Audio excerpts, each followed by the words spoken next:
殿下，歇歇吧，您都写1天了。萧无疑还没认罪吗？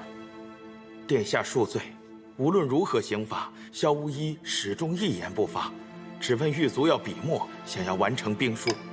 没有殿下的旨意，狱卒不敢给，萧无一就用手指蘸血，继续写。那和离书呢？没写。那就逼他写！写完送去靖安王府，告诉廷尉，靖安王府通敌贪污罪证确凿，若拿不到萧无一的认罪供状，萧居的也可以，萧瑶的也可以。太傅说的对，这靖安王府一家骨头太硬了，倒不如臣子彻底打折。诺。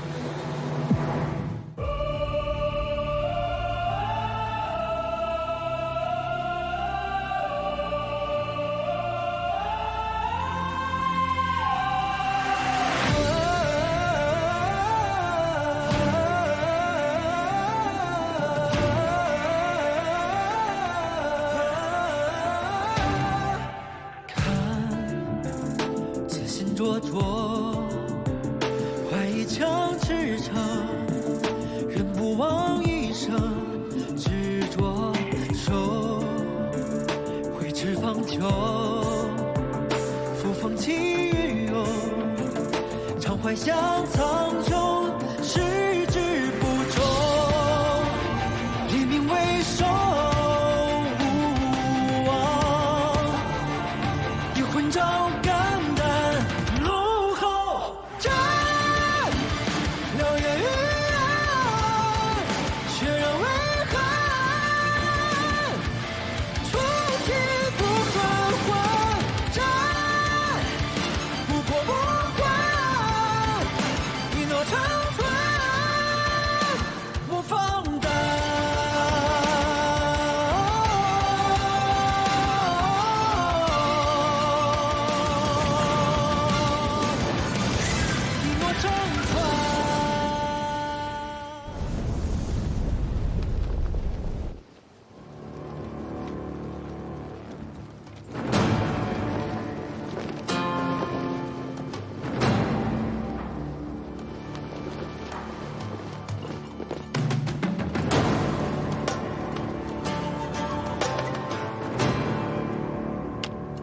萧氏父子3人贪墨修渠孔，私卖军资，通敌卖国。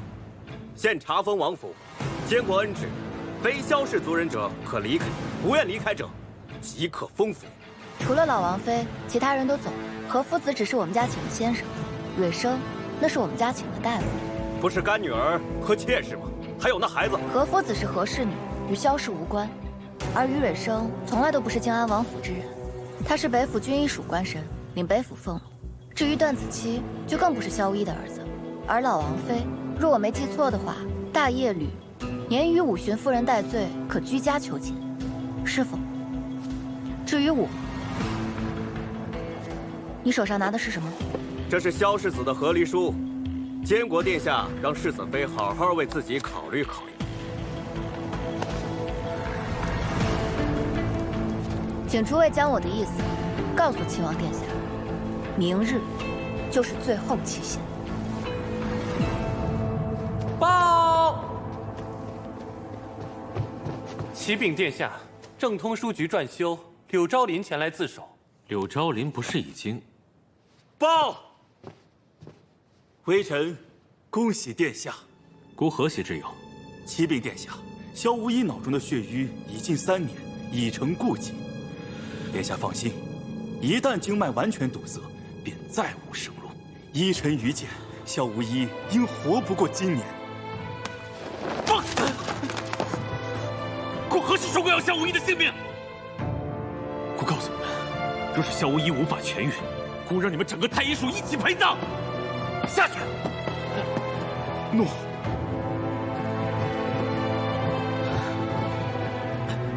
如果不除掉北清，夺回故土，就不可能有真正的和平。一直，这是你在逃亡健康途中亲口告诉我的，是你自己忘了。你莫要困在过去，让过去成为你的心魔。你本不是这样的人。报！殿下，狱卒说，萧世子婚去之前说他没有罪可认，如果一定要认罪的话，这血写的兵书就是他的认罪书。选谢家瑜。诺。不，别选了，让谢家瑜直接去狱中接萧无疑出来。诺。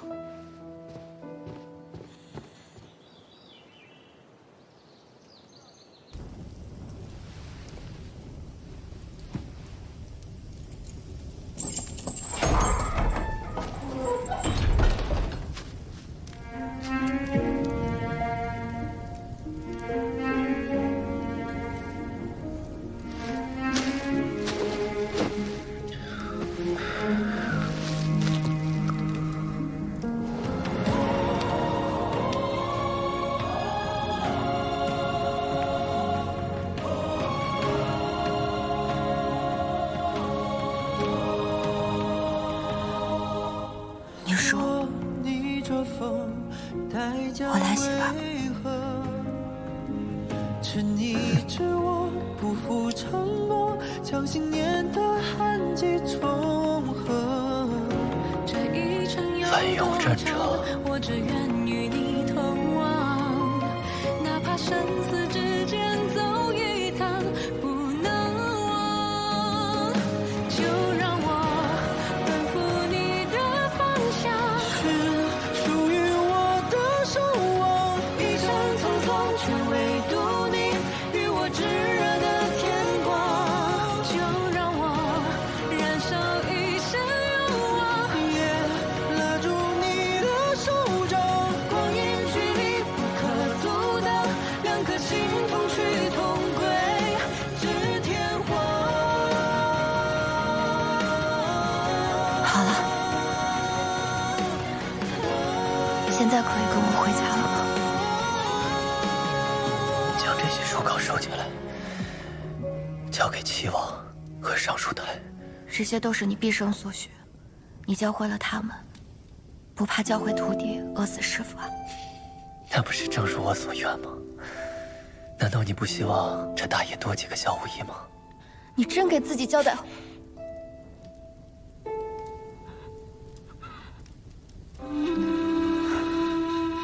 就算你想找死，也得再多撑几年。天下需要一个无坚不摧的小武艺。走吧，回家。回家。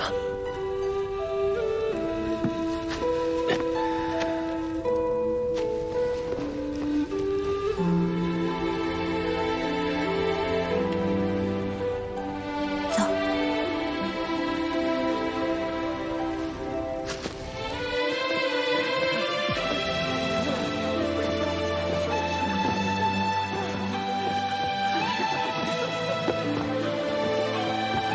无疑，母亲，父亲，哥，你们，我们回家。不愧是我的儿子。哎呀，你轻点儿，他现在怎么受得了你这么拍啊？哦，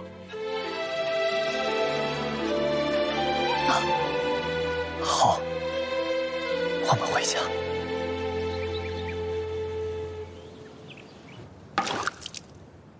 为何要放掉萧无疑？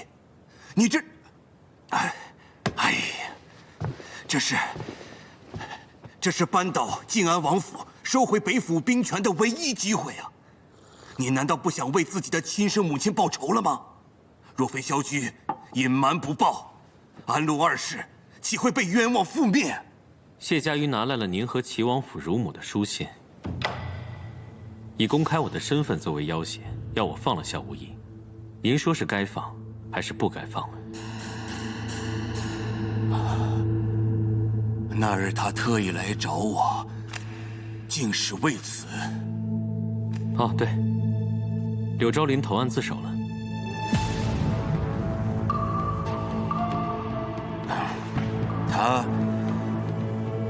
他不敢多言。是，他也畏罪自尽了。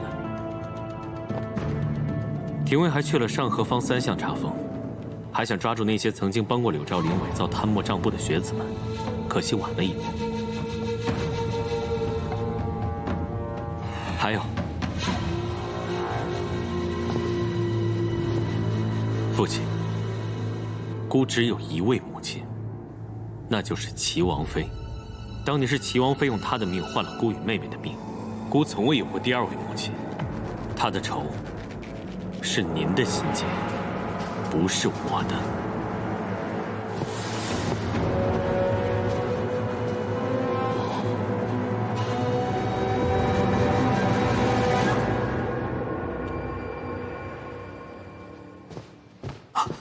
快！柳昭林死前可有说自己受何人指使的吗？无人。这柳昭林本姓裴，与靖安王府前世子妃何元姬青梅竹马。这何氏嫁入了靖安王府之后，他呀因爱而不得，所以心生怨恨，蓄意陷害，更是收买了这上河坊3巷的学子，和他一起伪造着贪墨的证据。这事发败露，他就自强谢罪，还萧家一个清白。倒是个君子。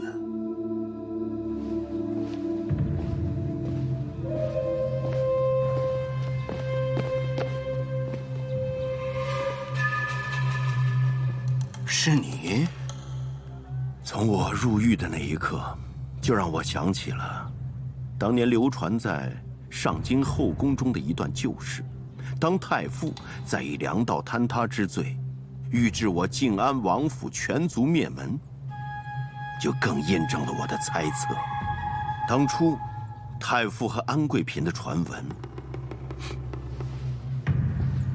是真的。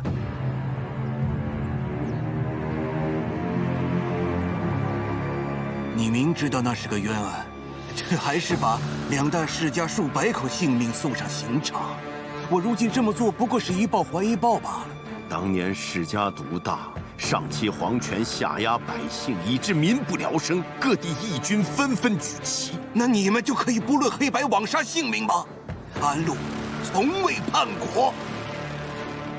平宁县卓潜伏上京，已获实证。当年安禄之案，你明知实情，但并未上报。你呀，你小举，你这靖安王府的爵位，可是呸，踩着我世家的血得来的。我承认，我并不无辜，但为了寒门，为了文熙帝后，更为了大业，我必须破釜沉舟。而太傅你，身为世家清流之首，你我的立场不同，但若论枉死，那些冤死在安禄2大世家刀下的寒门，又该向谁喊冤呢？若当年安禄2大世家兼修河道，真是罪有应得的话，那如今粮道坍塌，你敢说逍遥他真的毫无过失？他真的是冤枉的吗？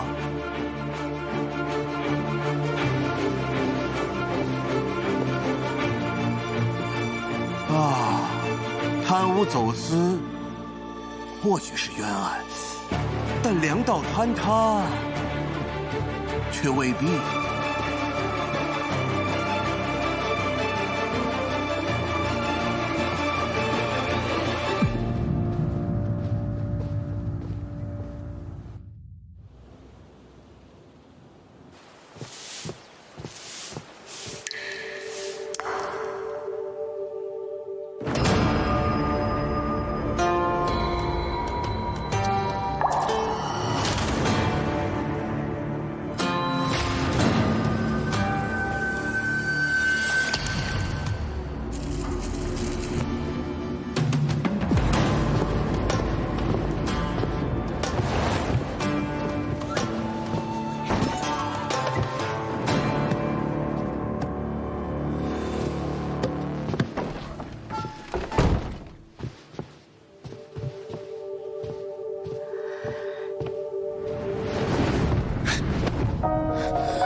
小无一，你骗人！你明明能看得见。这叫听声辨位。这2年我一直在练习，早晚有一天我会看不到，总不能一点准备都没有吧？松手，让我起来。你松手！小无一，血瘀会越来越严重的事儿。2年前你为什么不告诉我？你不仁，打算半路便丢下我，你不怕我反悔吗？那你还能退婚不成？反正和离书已经被你给烧了。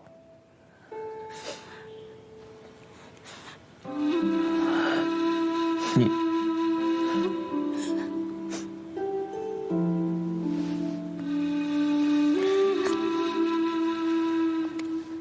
怎么哭了？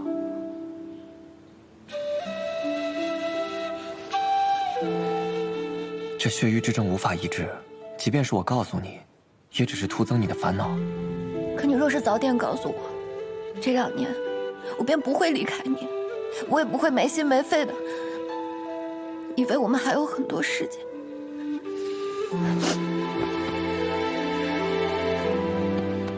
好了好了，这2年，你跟随矿藏图寻矿，行万里路，见天地，见众生，将妙手开遍大业，助百姓民生。你可还畅快高兴？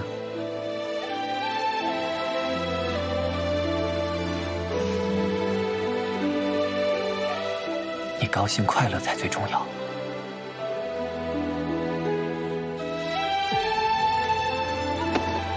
小无一，我告诉你，这和离书啊，我还没烧完呢，还剩一半。你要是以后再有什么事瞒着我，不告诉我，这世子妃谁爱当谁当，我不当。还想骗我？想反悔？我图纸，小无一，你根本就能看得见。看不见？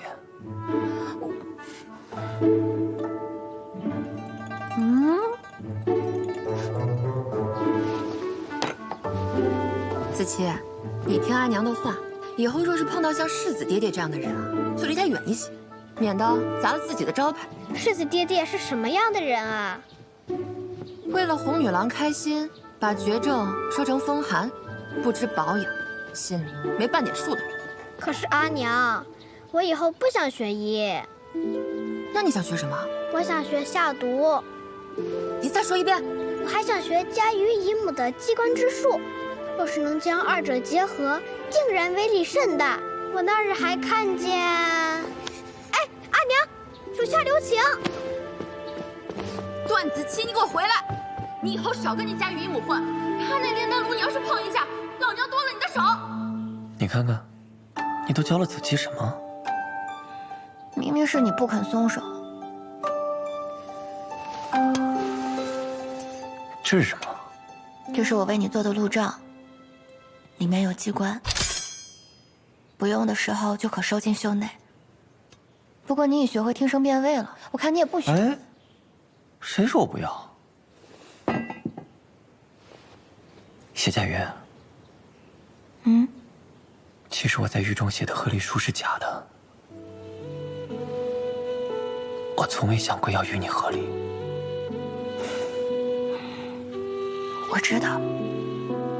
2年前，蕊生告诉我，有一种法子可以清除我的血瘀，但风险极大。若是失败了，我可能随时就会丢掉性命。但为了改制，我放弃冒险。对不起，你说我自私也好，无耻也罢。即便是我知道我注定要辜负你，我也绝不会放你走。若蕊生阿紫知道你不好好休息，还流眼泪，又敢骂我了？他不敢。你可是我的世子妃。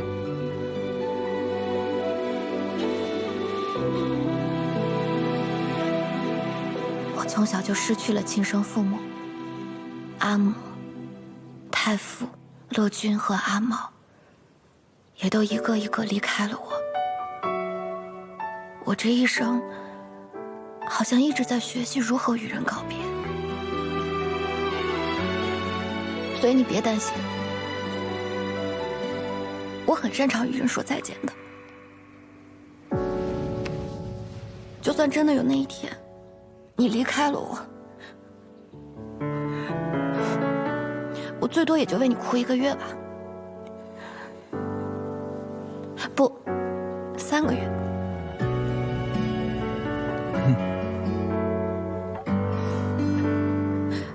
我只要你答应我一件事情，便不算你违背承诺，可以吗？说说看。3年也好，5年也罢，从今日起，忘记蕊生阿紫给你的期限。任何时候，只要你想着我还在等你，你能不能为了我多撑1刻是1刻？我们能一起走多远就走多远。我只要你尽力，我也尽力，我便不算你辜负。这3个月太短了，真的太短了。3年好不好？我死后3年，你忘了我好不好？你就不能说你再努力一点，争取不死吗？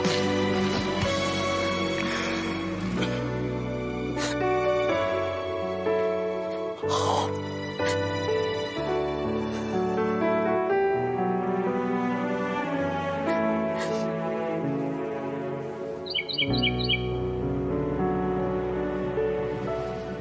放心，世子虽然不惜命，但我这个大夫还是很在乎招牌的。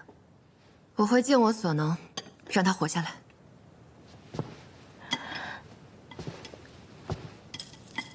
多谢阿紫。好在如今有你，我的胜算反而还大一些。可他已经拖了这么久了。生命是很神奇的，有时候求生之志比什么都重要。曾经我眼中的北府统帅萧无一，更像是一件冰冷的兵器，是没有生命的。他几乎为这天下付出一切，明明是天下为己任，但却好似从未留恋过这天地间的一草一木。直到遇见你，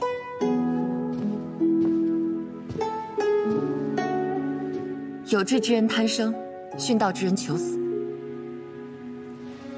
佳玉，你一定要拉住他。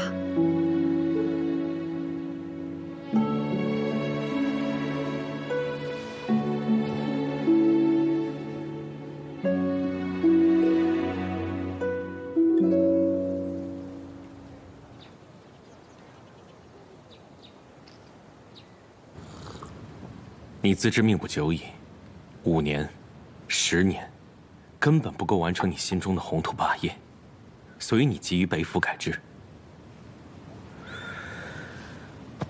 这几日，我一直在读你狱中留下的兵法策论。你明知我身世，却不置一词，是因为你笃定最终我一定会认可你的想法，你也笃定我一定会北伐，是不是？20多年过去了，多少大业移民在我大业的故土上，被北秦视作牛马奴隶，直到今日，他们还在等待着文熙太子。可30年后、40年后呢？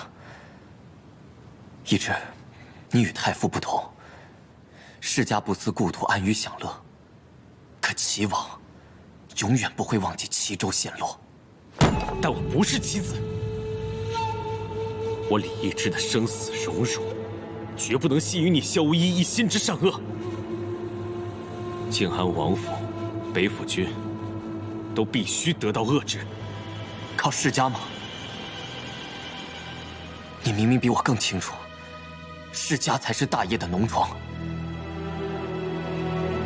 一直，以树育人，人必以树相待。不如换一个方式。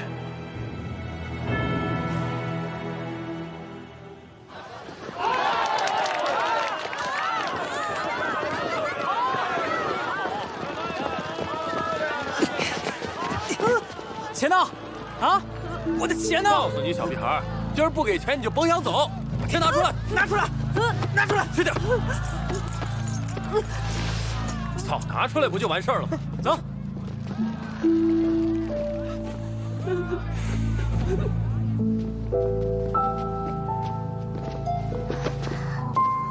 哥哥，我饿。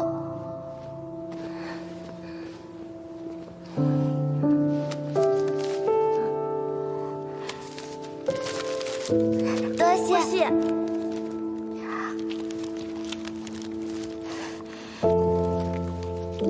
让开！让开！让开！萧无义，这么多流民在健康城外乞讨，北府兵为何无动于衷？你有想过未来的大业是什么样的吗？我希望那是一个国泰民安的大业，边关有能征善战的武将，朝堂有清明的吏治，士族与寒门皆有所长。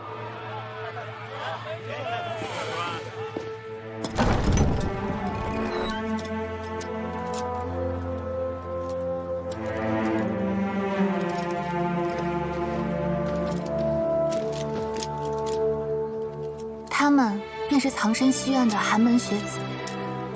柳昭林和那些藏身西院的穷学子们，为何愿帮谢怀贵？不过是因为，只有依附权贵才有仕途出路。读书之人，若非被逼无奈，谁愿脏了手中笔，身上衣？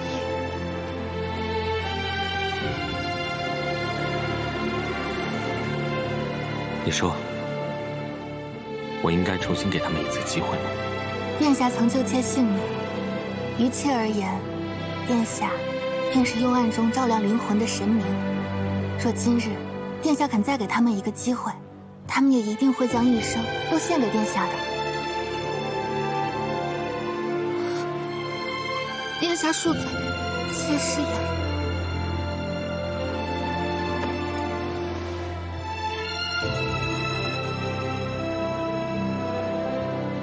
给他们换身新的衣服吧。诺。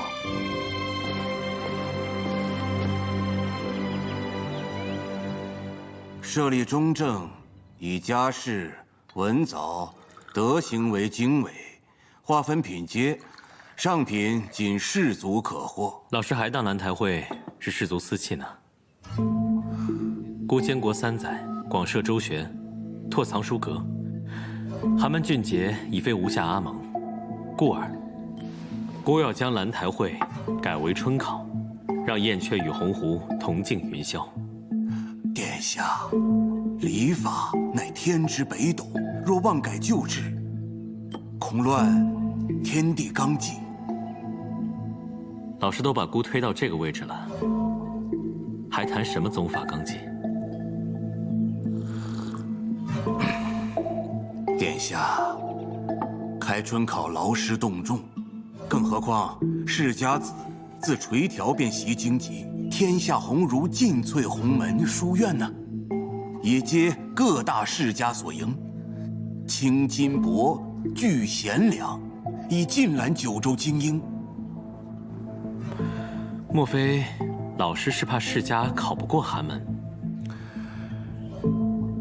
若殿下执意要如此，臣有一个条件，为天下学子们出一道难题，论河道兼修之难与解法，此乃天下之难题。看看世家子与寒门谁才真正懂得大业国事。若如殿下所言，世家子考不过寒门，那老夫愿告老还乡，重开学院，潜心学问，不再论政事。老师说笑了，这事儿孤准了。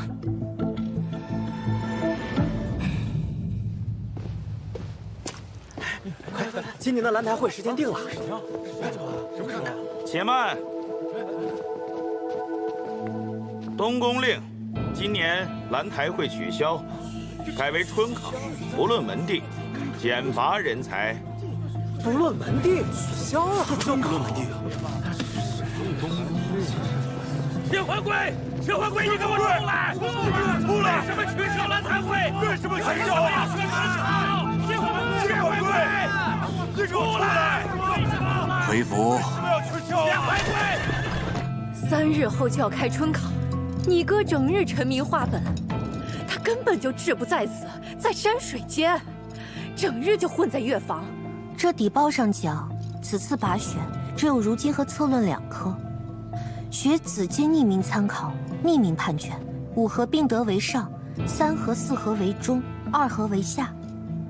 也不知是真是假。远基啊，你如今是咱们何家的话事人了。要是你父兄他们没能博个前程，这何家上上下下老老小小，谁能服你啊？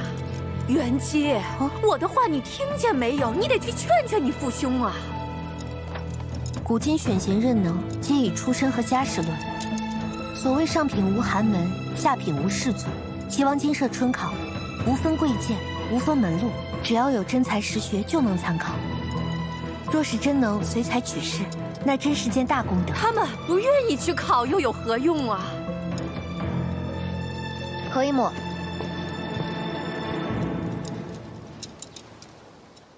您别担心，我想到了一个好主意。何氏的出路不是远在天边，近在眼前吗？世子妃，莫非在捉弄我们母女吗？袁家子，你好好想想，我这招可是认真的。远基，莫要听他胡言乱语，这可要掉脑袋的。世子妃，您快请回。请回。袁家子，我说的都是认真的，你好好想想。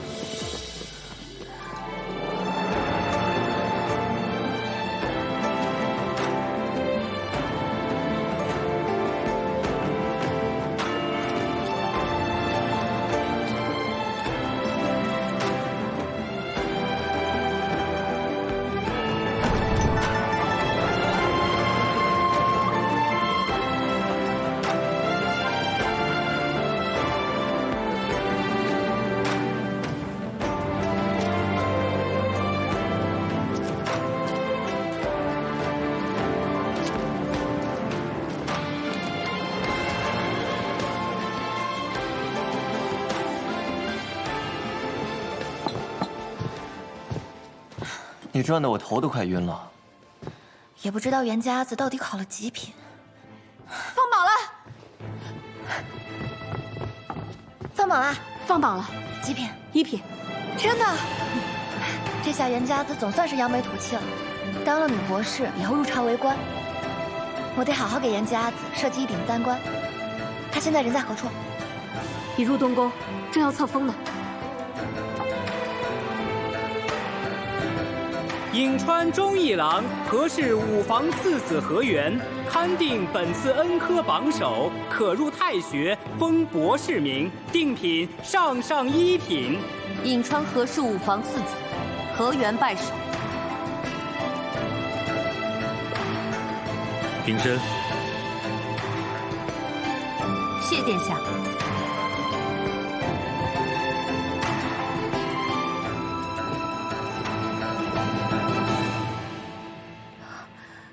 且慢！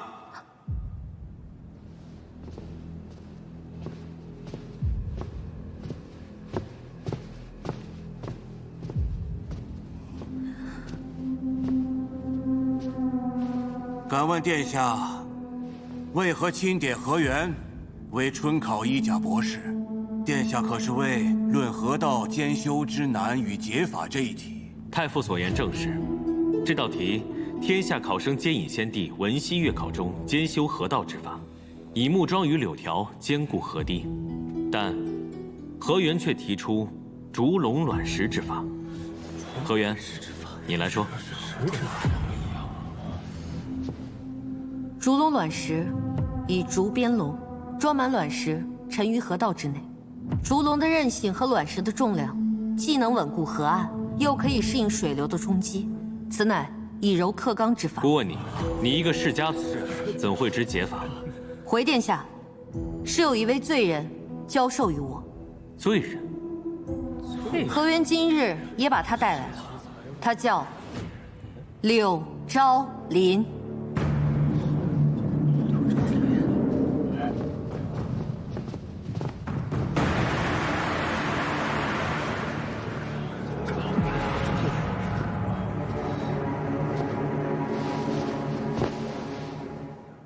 罪人柳昭林，参见齐王。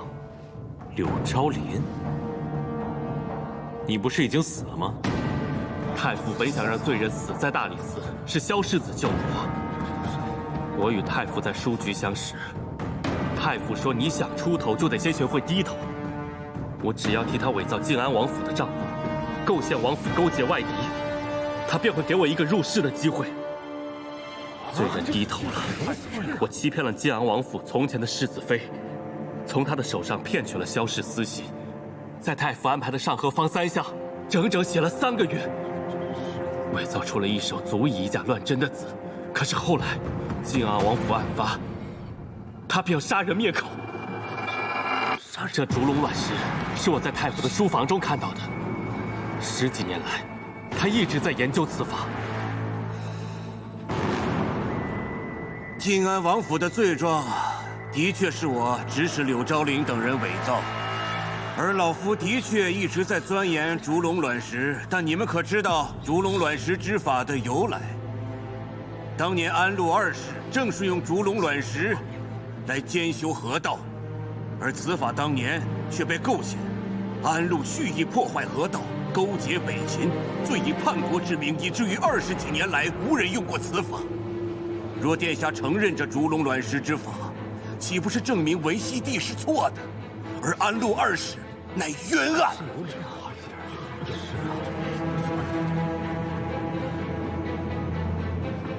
大哥，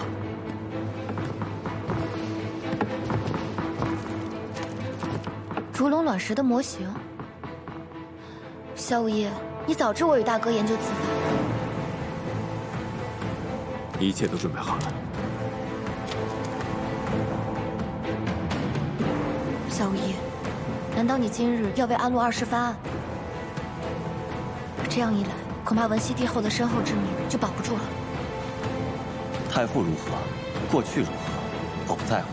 我在乎的是河道如何兼修，如何才能让天下百姓不再受水患之苦，尽快打通北境粮道。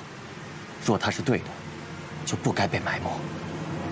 谢家云，你可愿帮我一把？安禄叛国乃铁案，而这烛龙卵石之法，20几年无人用过，那该如何证明此法的真假对错呢？那就请今日在东宫内，让河源有一个证明的机会。臣逍遥参见殿下。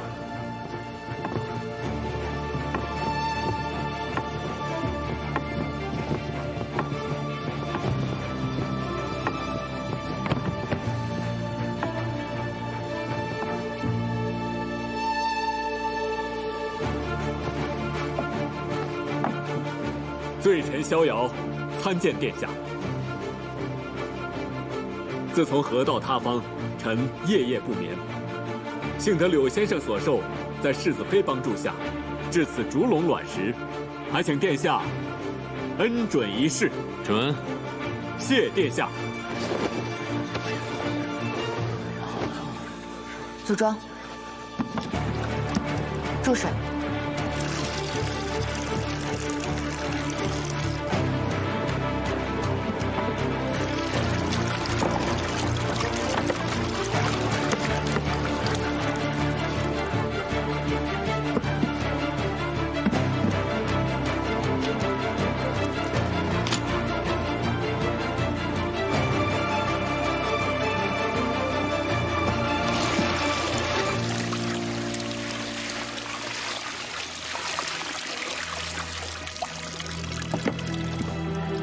这笼中卵石，需选7分棱角，3分圆润者，自下而上呈漩涡状垒起。这第3枚便是关键。若是选用全圆者，水势便如溃军散矣。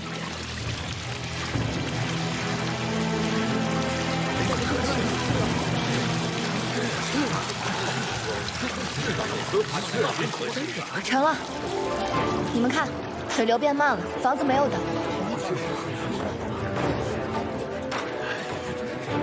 不知今日此情此景，可解太傅心结。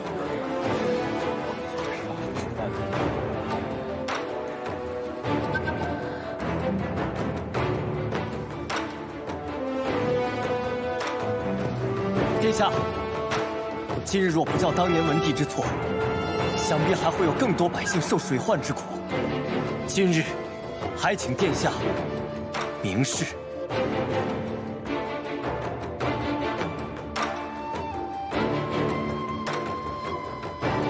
当年文帝为夺世家之权，借修渠一案构陷安陆二世通敌北秦，令大业陷入万劫不复的内乱。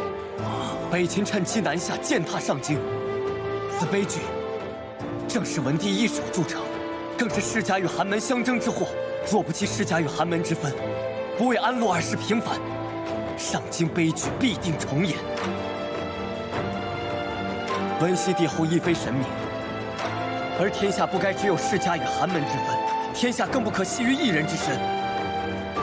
而你们心中那个犹如神主的文熙太子，其实他早已死在了南下健康途中。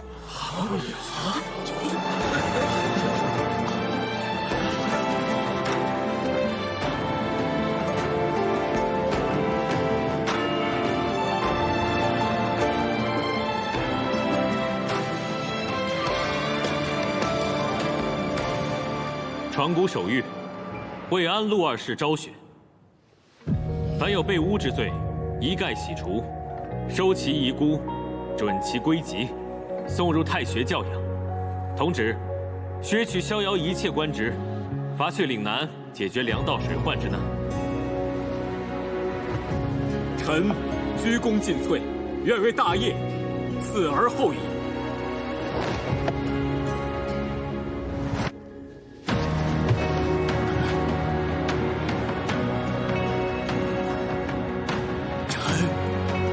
心愿已了，臣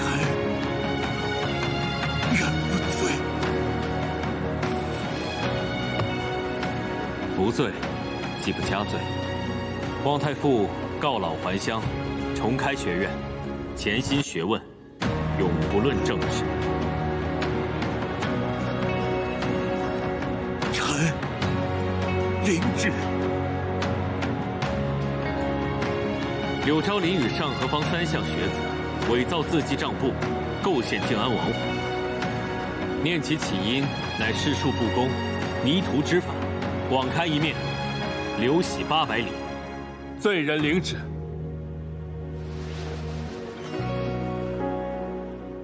殿下，世庶不公，乃大业之痼疾，还请殿下把本色园设春考为常制，以正公平。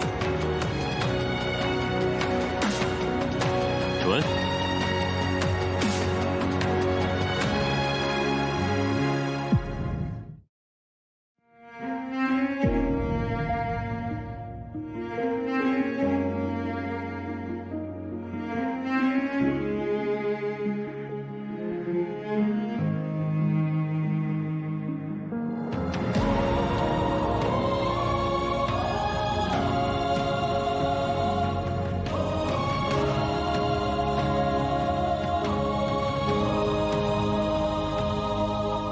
心追随着你的温热，回忆勾勒你的轮廓，天地在耳边寂寞。若逆着风，代价为何？执你执我，不负承诺，将信念的痕迹重合。这一程有多长？我只愿与你同往，哪怕生死之间走一趟，不能忘。就让我奔赴你的方向，是属于我的守望，一生匆匆却为